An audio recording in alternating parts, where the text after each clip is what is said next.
Bonjour et bienvenue dans les tutoriels ESIA. Cette vidéo est consacrée au paramétrage des blocs spécifiques au Canva des rapports ESIA. Les blocs sont répartis en trois catégories: les incidents, les blocs de disponibilité et les graphiques de service. Chacun vont avoir des paramétrages plus ou moins différents. Pour commencer, nous avons les blocs incidents. Pour les paramétrer, ajoutez-les au sein de votre rapport et cliquez sur le nom. Les incidents de nœuds vont vous permettre de remonter les alertes spécifiques à un ou plusieurs nœuds liés. Ici, nous avons choisi un PC Windows 10. Vous allez pouvoir donner un titre au bloc, une description et enfin ajouter ou retirer des informations. Donc afficher les messages d'erreur, l'IP, la durée, le groupe de nœuds.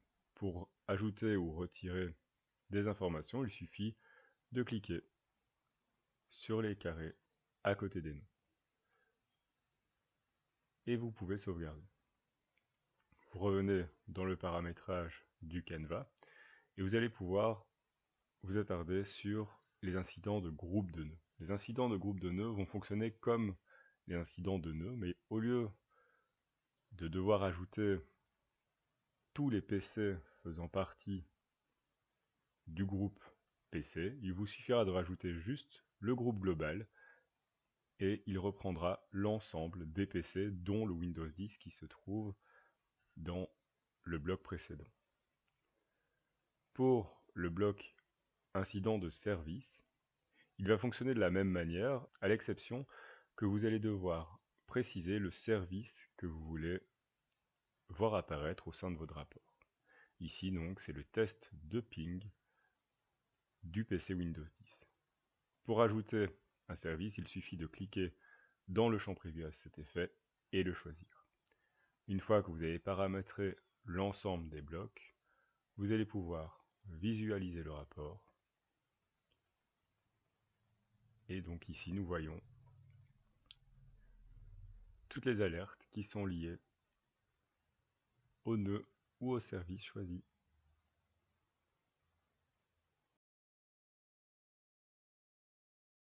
Les blocs disponibilité vont permettre d'afficher dans votre rapport la disponibilité globale de votre matériel ou de l'ensemble de vos matériels sur la durée donnée.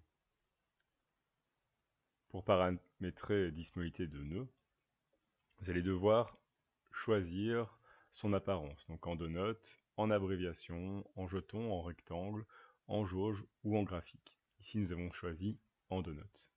Vous allez devoir lui donner un titre, une description si vous le souhaitez, et choisir le nœud qui sera lié à ce bloc.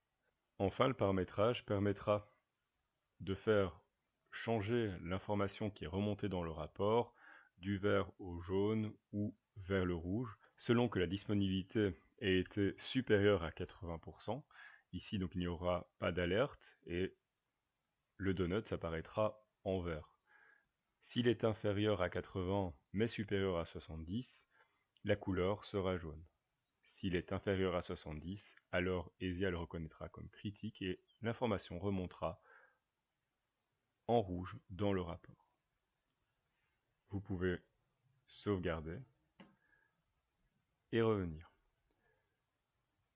La disponibilité de groupe de nœuds va fonctionner de la même manière, sauf qu'en choisissant le groupe PC, vous reprendrez l'ensemble des PC et non pas seulement le PC Windows 10 comme vu précédemment. Pour le dernier bloc disponibilité de service, il va lui aussi fonctionner de la même manière, sauf que l'information recherchée va à un niveau supérieur, celui des tests effectués. Ici, nous allons remonter donc la disponibilité du test de ping sur la période donnée. Vous sauvegardez et vous allez pouvoir visualiser le rapport. Comme vous le voyez, la disponibilité des nœuds de l'ensemble des nœuds et du service ont été intégrés. Les blocs graphiques de service vont vous permettre d'intégrer dans votre rapport des graphiques que l'on retrouve dans la supervision de vos matériels dans Esia. Pour les rajouter, cliquez sur le bloc en question, donnez-lui un titre, une description et enfin choisissez le nœud lié et le service supervisé pour le graphique. Une fois ceci fait, vous sauvegardez, vous pouvez retourner au paramétrage du rapport et visualiser le rapport. Et comme vous le voyez, mon rapport remonte le graphique sur la période désirée. Merci d'avoir regardé la vidéo, je vous donne rendez-vous dans d'autres tutoriels ESIA et à bientôt.